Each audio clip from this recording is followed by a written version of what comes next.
할렐루야. 2023년 상반기가 지나갔습니다. 이제 후반기가 시작되어지고 또 후반기가 시작되어지는 가운데 오늘은 맥주 감사절로 지키는데 하나님의 은혜가 여러분 가운데 넘쳐나기를 원합니다. 성령의 기름 부심을 통해서 우리 안에 기쁨으로 충만하게 채워지는 그런 시간이 될 수 있기를 예수님의 이름으로 축복합니다. 리하르트 프리게라고 하는 사람이 쓴 호르메시스, 때로는 약이 되는 독의 비밀이라는 책이 있습니다. 이 책이거든요. 호르메시스, 때로는 약이 되는 독의 비밀이라는 책을 보면 여기에 나오는 호르메시스는 독성 물질이라도 소량을 사용하면 오히려 좋은 효과를 나타낸다 라고 하는 그 의미를 담고 있습니다. 예를 들어 방사선은 굉장히 위험한 것입니다. 그래서 병원에서 엑스레이를 찍을 때도 그 기사들이 얼마나 조심하는지 몰라요. 촬영하는 것을 보면 촬영하는 직원도 사람 세워놓고 아예 밖으로 나가더라고요.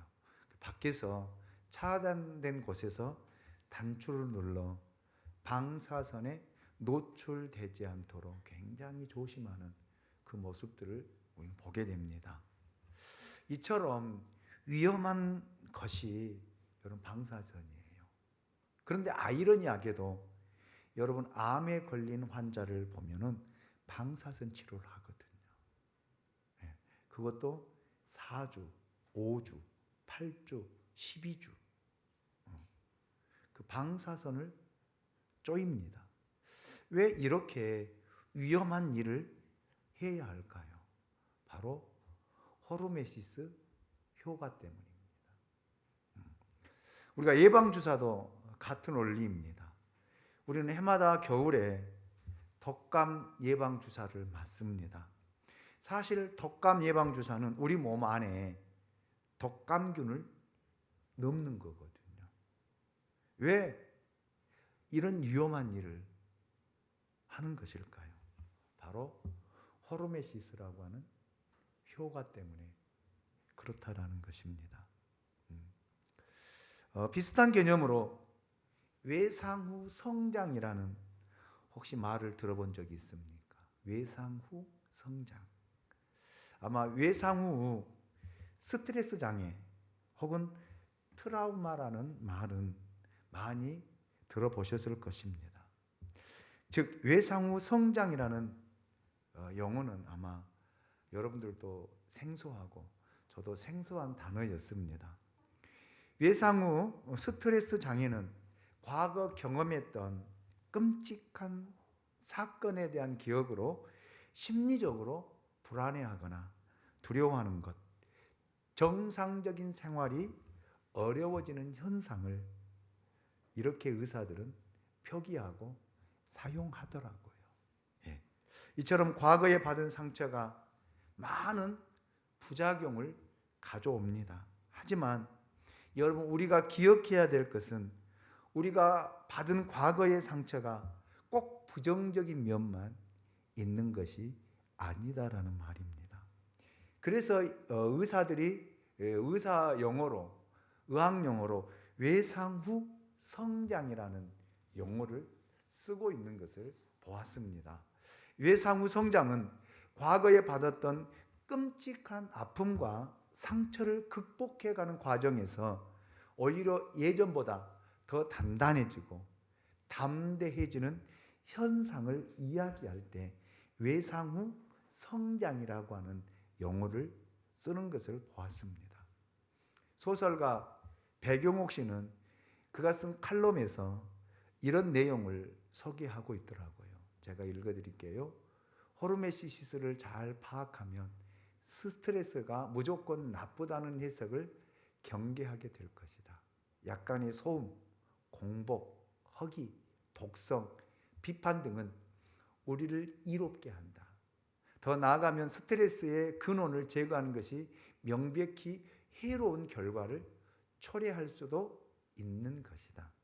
이렇게 그의 컬럼에서 쓰고 있는 것을 인터넷을 뒤지면서 찾아보았습니다. 여러분, 스트레스가 없는 것 좋은 것이지요. 그렇잖아요. 스트레스 받는 것처럼 우리 몸에 악영향을 미치는 것이 없습니다. 그러나 때로는 우리가 가진 스트레스가 이런 순기능도 있다라고 하는 사실을 기억해야 돼요.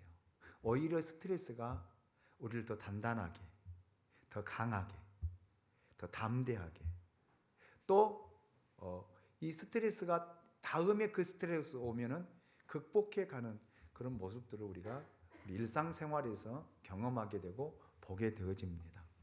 저는 2023년 상반기를 돌아볼 때 코로나 팬데믹이 이제 지나가고 일상적으로 돌아와서 우리가 생활할 때 참 그 후유증을 많이 겪고 있습니다. 모든 사람이 힘들다고 그래요.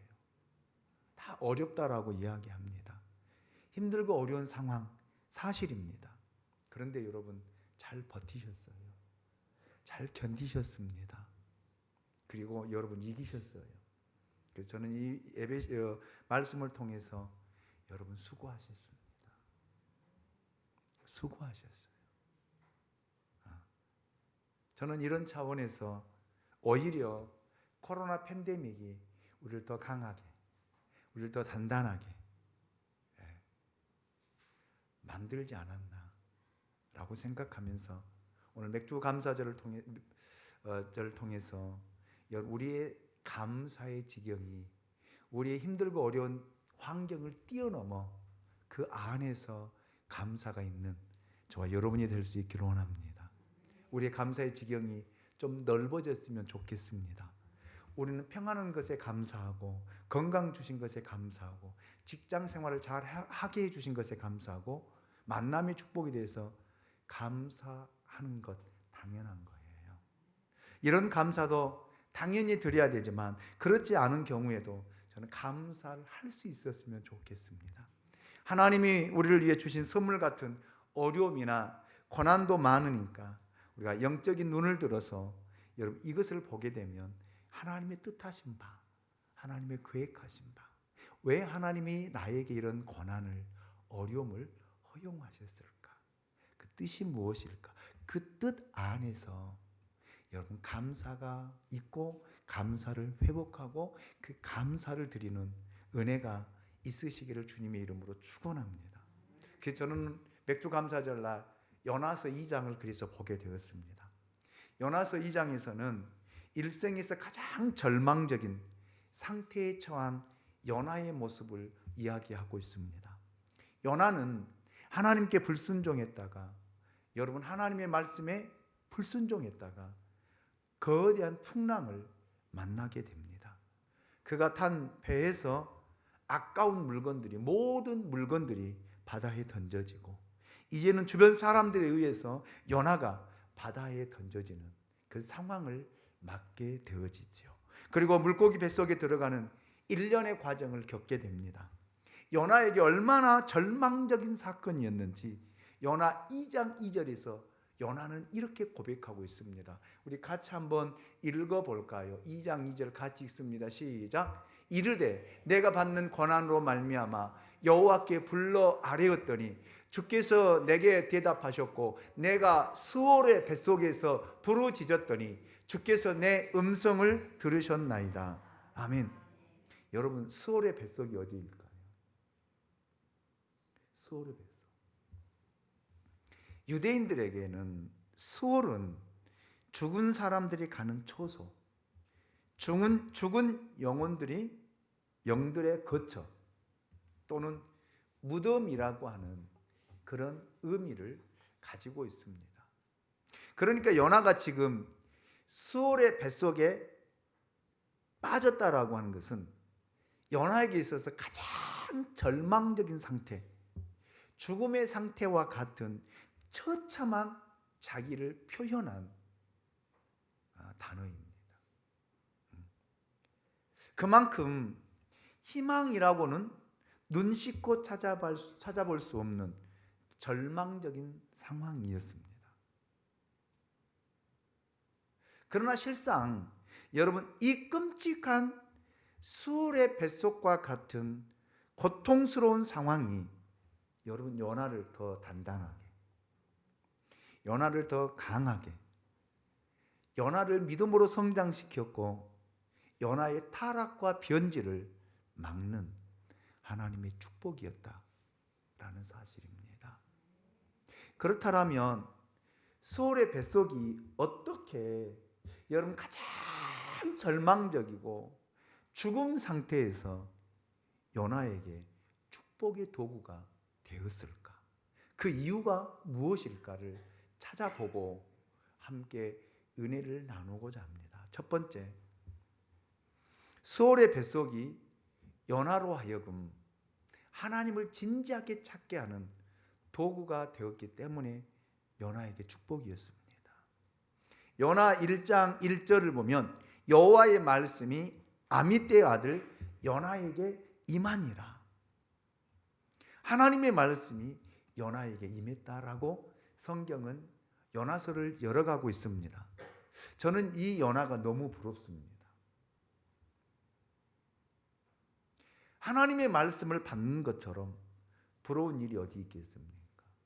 목회자가 설교를 준비할 때 하나님의 소리를 듣지 못하면 가장 고통스럽거든요. 정말 힘들거든요.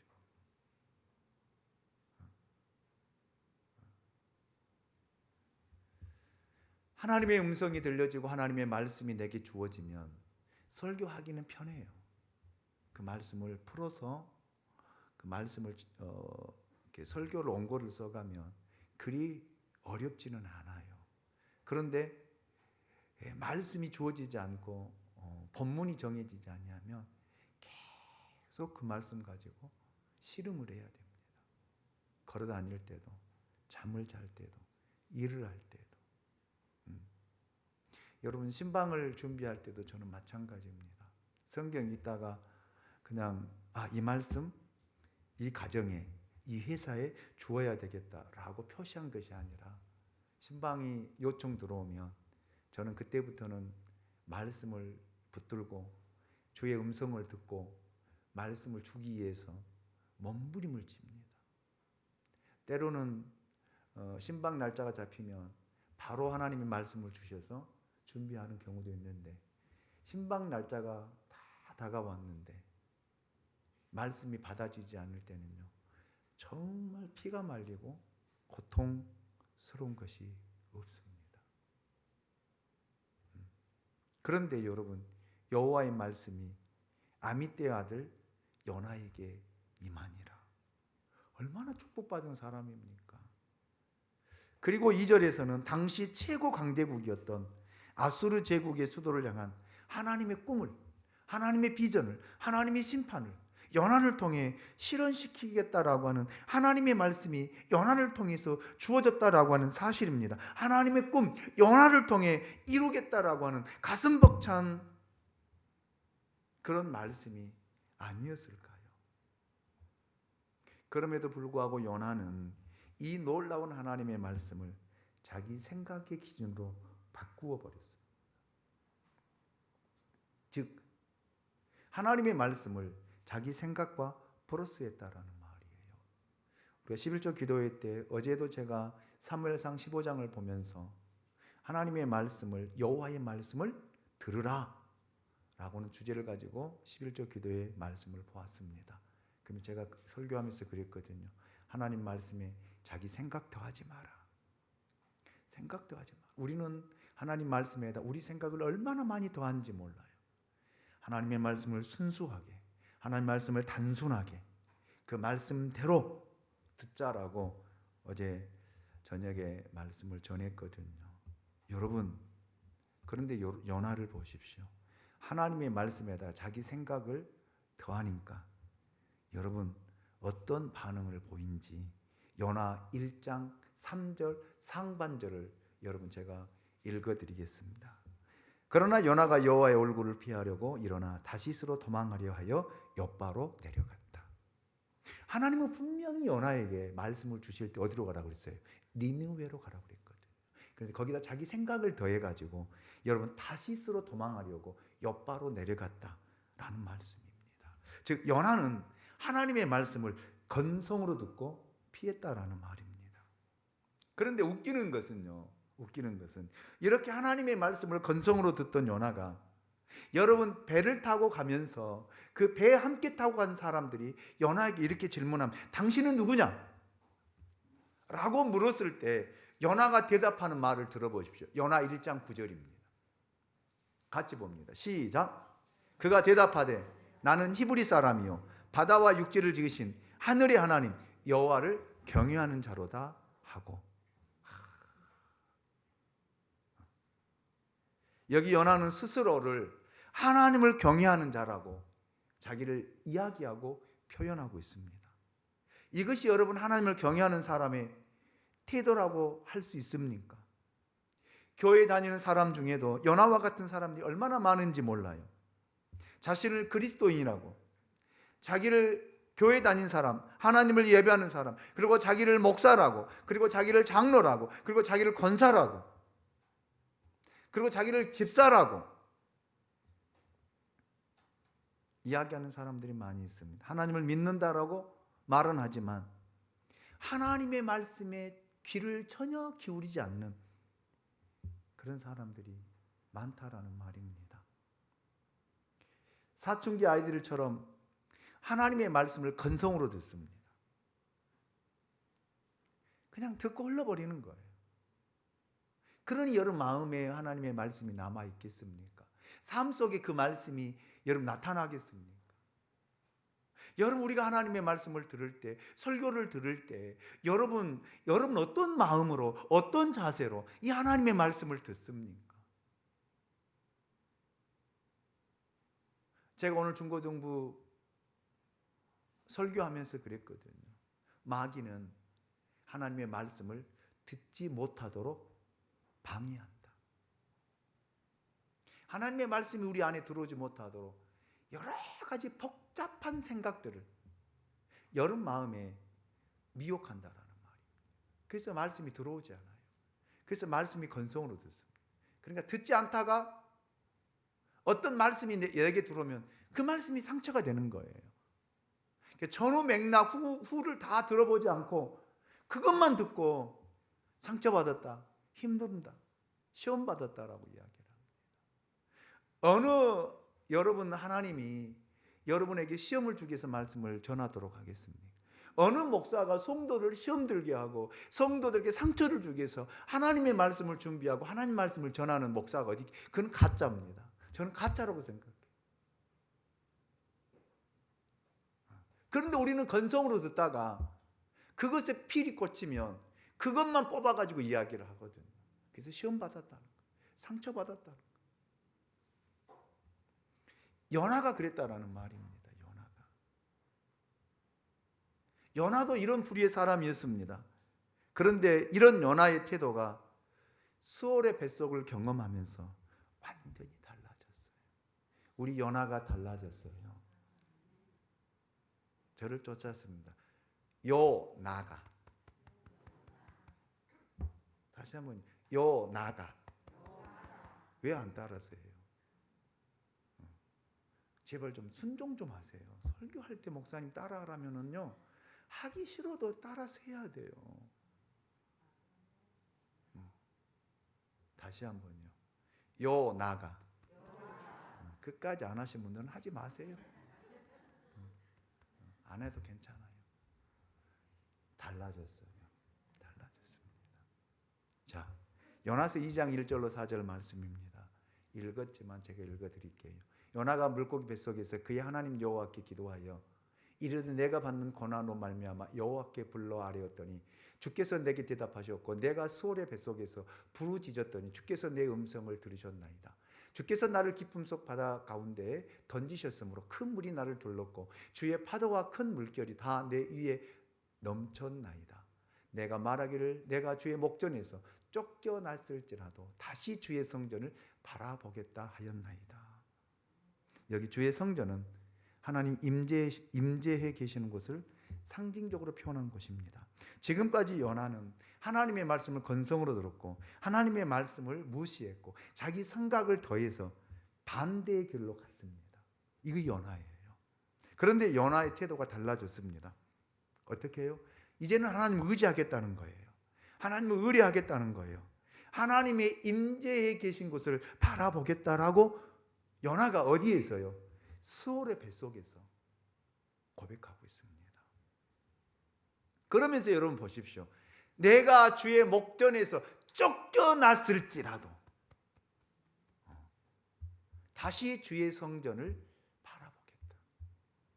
여러분, 오늘날 여러분들이 교회에서 쫓겨나면 여러분 다시 그 성전 주의 교회를 바라보고 다시 나오겠어요? 아니에요. 100명이면 100명 다 교회에서 쫓겨나면 다른 교회 가죠.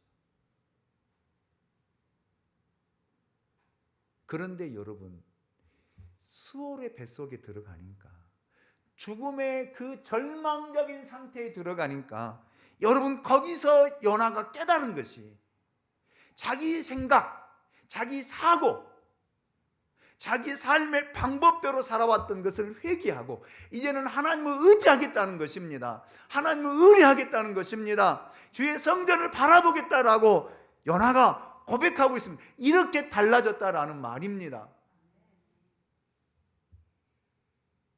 여러분, 요나의 고백을 더 한번 들어보십시오. 요나에서 2장 7절 상반절을 보십시오. 내 영혼이 내 속에서 피곤할 때 내가 여호와를 생각한다. 이렇게 고백하고 있습니다. 이 피곤이라는 단어는 언어를 보니까 아주 굉장히 강한 의미를 가지고 있더라고요. 오늘 종일 일했더니 피곤하네 라고 하는 정도의 의미가 아니라 정말 일함으로 절망적인 상태를 이야기하고 있습니다. 네. 여러분, 사람들은 일하고 한 주간 열심히 일하고 주일 되면 다 파김치가 되어져서 돌아와요. 그래서 입에서 끊어지지 않는 말이 피곤해 죽겠네, 힘들어 죽겠네, 못 살겠네, 아파 죽겠네. 우리 이 말들 입에 달고 살아요. 그런데 여러분 보세요. 내 영혼이 내 속에서 피곤할 때 정말로 너무 힘들어서 숨을 쉴 수 없는 그런 절망적인 상태에서 누구를요? 여호와를 생각한다는 거예요. 할렐루야. 이렇게 요나가 달라졌다는 거예요. 그래서 여러분, 요나의 고난은 하나님을 바라보는 도구가 되었고 하나님의 축복을 경험하는 도구가 되었고 하나님께 감사하는 도구가 되었다라는 말입니다.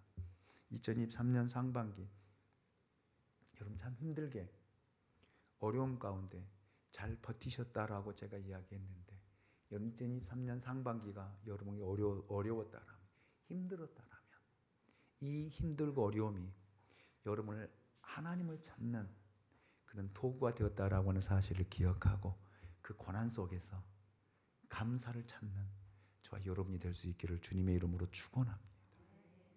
두 번째로 스올의 뱃속이 요나로 하여금 하나님의 주권을 인정하는 도구가 되었기 때문에 고난은 요나에게 축복이었다는 것입니다. 요나 2장 21절 상반절을 보면 요나가 이렇게 달라졌는지를 알 수 있는 말씀이 나옵니다. 이르되 내가 받는 고난으로 말미암아 여호와께 불러 아뢰었더니 그랬습니다.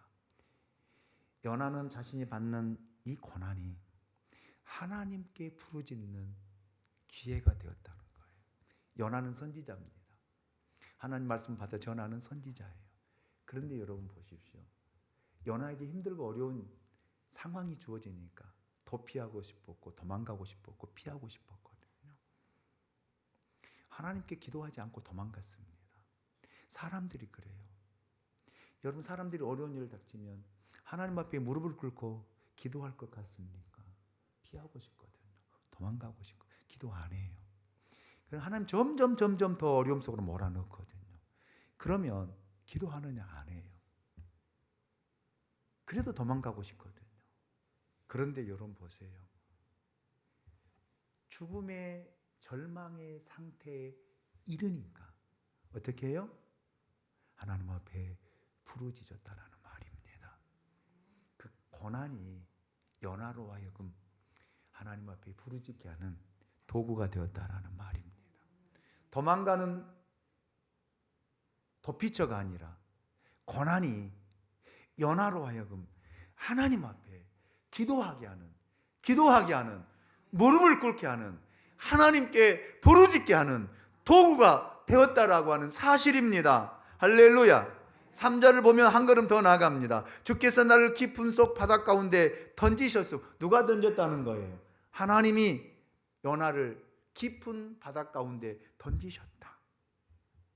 여러분, 요나는 하나님의 주권을 인정하고 있습니다. 하나님께서 하셨다는 거예요. 여러분에게 어려움 누가 주셨을까요? 하나님이 주셨어요. 나라가 주는 거 아닙니다. 환경이 준 거 아닙니다. 상황이 준 거 아니에요. 쫓아서 하나님께서 내게 허용하신 거다. 아멘입니까? 아멘입니까? 이것을 깨닫는 시간이 요나에게 되었다라는 말입니다. 여러분, 요나서 2장 9절 말씀을 보십시오. 같이 읽어봅니다. 시작. 나는 감사하는 목소리로 주께 제사를 드리며 나의 소원을 주께 갚겠나이다. 구원은 여호와께 속하였나이다 하니라. 아멘. 하나님께서 허락하시고 하나님께서 허용하셨다라고 하는 사실을 깨닫으니까 하나님 앞에 무슨 소리가 났다고요? 감사하는 소리가 여러분 나왔다라는 말입니다. 여러분, 상황은 힘듭니다. 어렵습니다. 그러나 여러분, 하나님의 주권을 우리가 깨닫고 하나님의 주권을 인정하게 된다라면 이 고난이 여러분 우리에게 감사의 소리로 바뀌어질 줄로 믿습니다. 감사의 소리가 흘러나왔다라는 말입니다. 여러분, 사람이 입에서 감사가 터질 때에는요, 하나님이 그 사람을 축복의 자로 끌어갑니다. 그런데 여러분, 감사의 소리가 아니라 불평의 소리가 계속 되어진다. 하나님 더 절망 속에 더 집어넣어요. 나 못 살겠네. 죽겠네. 그러면 죽어야 돼요.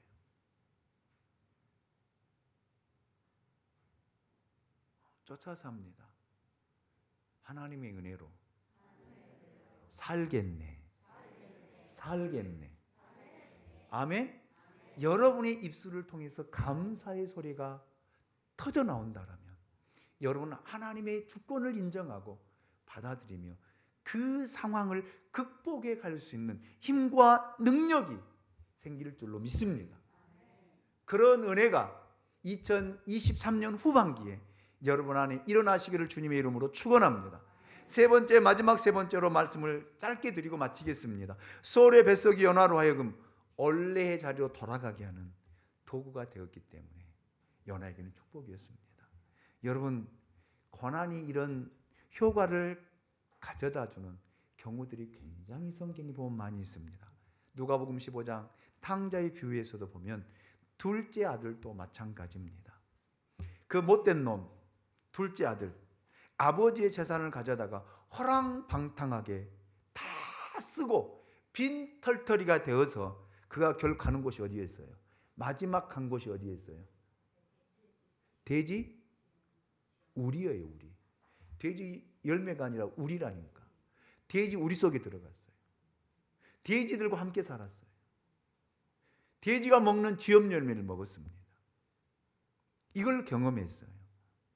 그런 절망적인 상황 속에서 여러분, 탕자가 어떻게 고백하는지 누가복음 15장 15절로 17절 말씀을 보십시오. 가서 그 나라 백성 중 한 사람에게 붙어 사니 그가 그를 들로 보내어 돼지를 찌게 하였는데 그가 돼지 먹는 쥐염 열매로 배를 채우고자 하되 주는 자가 없는지라. 이에 스스로 돌이켜 이르되 내 아버지에게는 양식이 풍족한 품꾼이 얼마나 많은가. 나는 여기서 줄여 죽는구나. 여러분, 돼지 우리는 탕자에게 정신을 차리도록 한 장소였어요. 장소. 이런 점에서 둘째 아들 탕자에게 돼지 우리는요 축복의 장소였습니다. 축복의 장소. 인생에서 가장 수치스럽고 부잣집 아들의 머릿속에 트라우마로 남을 수밖에 없는 그 사건이 돼지 우리가 가장 축복의 장소가, 감사의 장소가 되었다라는 말입니다. 돼지 우리의 그 기억이 그를 아버지의 집으로, 제 자리로 돌아가게 했다라는 말입니다. 이것이 축복이에요. 아멘입니까? 저는 그래서 우리 교우들에게 설교할 때도 그런 이야기 하거든요. 고난이 고난으로 끝나면요 아무 의미 없어요. 고난이 고난으로 맞춰져 버리면, 여러분 이 눈물로 맞춰진다면 무슨 의미가 있습니까? 그런데 여러분, 여러분의 고난이, 여러분의 눈물이 여러분 제자리로 돌아가게 하는 축복의 장소가 될 수 있기를 주님의 이름으로 축원합니다. 그럴 때에 여러분 입에서 감사의 소리가 터져 나온다라는 말입니다. 돼지 우리가 요나로 하여금 제자리로, 사명의 자리로, 선지자의 자리로 돌아가게 했다라는 말입니다. 여러분, 그래서 시편 기자는 시편 119편 71절에서 이렇게 고백하고 있습니다. 고난 당한 것이 내게 유익이라. 이로 말미암아 내가 주의 율례들을 배우게 되었나이다. 아멘. 여러분, 코로나 이후, 코로나 팬데믹을 통한 여러분 어려운 환경, 상황, 직장, 사업, 여러분 고난의 자리에서 다시 여러분의 사명의 자리로 돌아가는 그런 장소가 될 수 있기 원합니다. 하나님께 부르짖는 장소가 될 수 있기를 원합니다. 아멘. 하나님께 감사로 돌아갈 수 있는 그 자리가 될 수 있기를 저는 축원합니다. 그래서 여러분, 고난은 결국 여러분에게 아픔이 아니에요. 상처가 아니에요. 이 고난은 여러분 우리에게 감추어진 하나님의 축복입니다. 하나님의 축복입니다. 하나님의 축복입니다. 후반기에는 이 축복이 여러분 가정과 여러분의 삶과 직장과 사업과 여러분 회사에 드러나시기를 예수님의 이름으로 축복합니다. 우리 다 같이 일어나셔서